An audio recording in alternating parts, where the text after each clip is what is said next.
देश विदेश की खबरों के लिए देखते रहें यूके न्यूज़ 24। चंडीगढ़ के सेक्टर 22 में योगी आयुर्वेदा द्वारा निःशुल्क Ayurveda mega health checkup camp का आयोजन किया गया, जिसमें 200 से अधिक मरीजों ने स्वास्थ्य जांच कराया और विशेषज्ञ चिकित्सकों से परामर्श भी प्राप्त किया। शिविर में त्वचा रोग, लीवर संबंधी बीमारियां, पाचन तंत्र की समस्या, महिलाओं के स्वास्थ्य संबंधी रोग, मोटापा एवं ओजन संबंधी बीमारी और जड़ों का दर्द, किडनी रोग, मधुमेह, थायराइड, तनाव एवं अवसाद तथा ऑटिज्म जैसी स्वास्थ्य समस्याओं के लिए आयुर्वेदा विशेषज्ञों से परामर्श उपलब्ध कराया गया। योगी आयुर्वेदा के डॉक्टर सुखजिंदर सिंह योगी ने बताया कि बदलती जीवन शैली के कारण अनेक स्वास्थ्य समस्याएं बड़ी तेजी से बढ़ रहे हैं। ऐसे में लोगों को आयुर्वेदा के माध्यम से प्राकृतिक, सुरक्षित और समग्र स्वास्थ्य सेवाएं उपलब्ध कराने के उद्देश्य से इस मेगा हेल्थ चेकअप कैंप का आयोजन किया गया। उन्होंने बताया कि शिविर में आए मरीजों को उनकी स्वास्थ्य समस्याओं के अनुरूप परामर्श दिया गया। इसके अलावा उन्होंने क्या क्या कहा, सुनते हैं यूके न्यूज़ 24 पर डॉक्टर सुखजिंदर योगी से। और देश और दुनिया भर की खबरों के लिए देखते रहे uk24tv.com। सत श्री अकाल, नमस्कार। ये जो हम लोग कैंप लगाया है आयुर्वेदा वेलनेस कैंप, जो जिसमें हमने अलग अलग तरह के डिजीज है related to autism, skin, liver, chronic digestion problems, joints pain, इसके अलावा related to hair issues, overweight. इस कैंप की हमारी जो अवेयरनेस देने का मंतव्य ये है कि लोगों को जो सही राइट डायग्नोज नहीं मिल पाता है, that is our main motive, कि लोगों को सही डायग्नोज, सही लाइन ऑफ ट्रीटमेंट और सही रिजल्ट्स हम लोग उन तक मुहैया करवा पाए। इम्यून सिस्टम ही एंड में काम करता है एंड ऑफ द डे।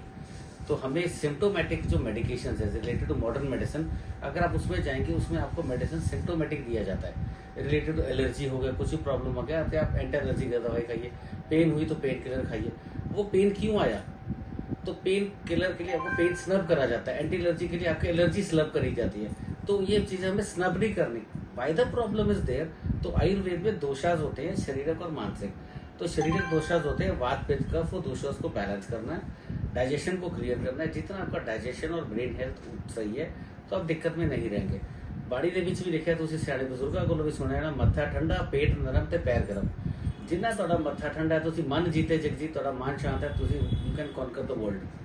ਜਿੰਨਾ ਤੁਹਾਡਾ ਪੇਟ ਨਰਮ ਹੈ, ਤੁਸੀਂ ਕਹੋਗੇ ਮੈਨੂੰ ਅਗਲੀ ਖੁਰਾਕ ਲਿਆ, ਮੈਂ ਥੱਕਦਾ ਨਹੀਂ, ਮੈਨੂੰ ਪ੍ਰੋਬਲਮ ਨਹੀਂ। ਜਿੰਨਾ ਤੁਹਾਡਾ ਮੱਥਾ ਗਰਮ ਰਹੇਗਾ, ਪੇਟ ਸਖਤ ਰਹੇਗਾ, ਤੁਹਾਡੀ ਲੱਤਾਂ ਥੱਕਣਗੀਆਂ, ਤੁਸੀਂ ਬੋਡੀ 'ਚ ਵੀਕਨੈਸ ਫੀਲ ਕਰੋਗੇ, ਦੁਪਹਿਰ ਤੋਂ ਬਾਅਦ ਟਾਇਰਡ ਫੀਲ ਕਰੋਗੇ, ਧੁੱਪ 'ਚ ਜਾਣ 'ਤੇ ਤੁਹਾਨੂੰ ਸੂਈਆਂ ਚੁਭਣਗੀਆਂ, पाचन क्रिया खराब होगी, छोटी छोटी गल से गुस्सा आना, चिड़चिड़ापन, मत्थे के ऊपर कालापन, नील बैड्स ब्लैक होने, एनर्जी लेवल्स लो होने, स्वेटिंग बहुत ज़्यादा आनी। और असी लेके चलते हैं, पेशेंट कहना मेरी डाइट भी घट है, मेरी शुगर बढ़ रही है, मेरी डाइट घट है, मेरी लीवर की प्रॉब्लम्स आ रही हैं, मेरा सिरोसिस ऑफ लीवर है, मेरा ग्रेट फैटी 2 और 3 लीवर आ गया जी, या मेरी लेके चलो मेरी डायबिटीज़ नाल हुण मेरी हाथ पैर सुन्न होने लग गए हैं। डायबिटीज़ के साढ़े कोल पेशेंट्स इदां दे कॉम्प्लीकेशनस वाले भी आते हैं जिन्हों की विजन रात को लॉस होने शुरू हो जाते हैं। ਅਸੀਂ ਉਹ ਵੀ ਪਰਮਾਤਮਾ ਦੇ ਸਦਕਾ ਆਯੁਰਵੇਦਾ ਟ੍ਰੀਟਮੈਂਟਸ ਰਾਹੀਂ ਉਹਨਾਂ ਨੂੰ ਰਿਕਵਰੀ ਦਿੱਤੀ ਜਾਂਦੀ ਵਿਦ ਐਵੀਡੈਂਸਿਸ। ਪਲੱਸ ਉਹਦੇ 'ਚ ਕੀ ਹੁੰਦਾ ਕਿ ਡਾਇਬੀਟਿਕ ਫੁੱਟ ਵਾਲੇ ਪੇਸ਼ੈਂਟ ਜਿਹੜੇ ਐਡਵਾਂਸ ਸਟੇਜਸ ਨੇ, ਜਾਂ ਜਿਹੜੇ ਚਾਈਲਡਹੁੱਡ 'ਚ ਬੱਚੇ ਨੇ ਰਿਲੇਟਡ ਟੂ ਆਟਿਜ਼ਮ ਦੇ ਰਿਲੇਟਡ ਇਸ਼ੂਜ਼ ਨੇ, ਉੱਦਾਂ ਦੇ ਪੇਸ਼ੈਂਟਸ ਦਾ ਅਸੀਂ best possible line of treatment ਦੇਣ ਦਾ ਪ੍ਰयास ਕਰਦੇ ਹਾਂ, ਤਾਂ ਕਿ ਉਹ ਪੇਸ਼ੈਂਟਸ ਉਹ प्रॉब्लम्स ਦੇ ਵਿੱਚੋਂ अपने आप ਨੂੰ बाहर कर सके। आजकल देखा गया में सबसे बड़ा आपको ध्यान में रख के चलना, Ayurveda starts from your kitchen.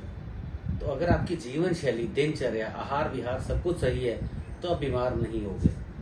देर रात सोना, देर से उठना, वो सबसे बड़ा तो आपका आपके लीवर इशू, ब्रेन इश्यूज पे जाएगा। अगर आप टाइम से सो रहे हो, टाइम से खा रहे हो और सुबह अर्ली उठ रहे हो, तो आपको प्रॉब्लम्स आने के इश्यूज नहीं है। And when you wake up early, जिन्होंने से कहते हैं अमृत वेले उठना, अगर आप सुबह 2:30 या 2:45 बजे या 4 बजे तक उठ रहे हैं, उठ के स्नान पानी किया, प्रभु के इष्ट देवता को आपने नमन करा आधा पौना घंटा, उसके बाद अपना रूटीन में वर्कआउट पे चले गए, जिम, रनिंग, जो भी आपने करना, उसके बाद यू हैव इनफ टाइम, 7 साढ़े 7 बजे you should have your breakfast and that should be fruits enough. इन्हीं के परोठे खाने हैं ना, आप ब्रेकफास्ट फ्रूट्स वगैरह लिए, 7 साढ़े, उसके बाद 12:30 1 बजे आपका लंच हुआ, डिनर आप 7 बजे तक अपना डिनर ले लीजिए। 7 बजे के बाद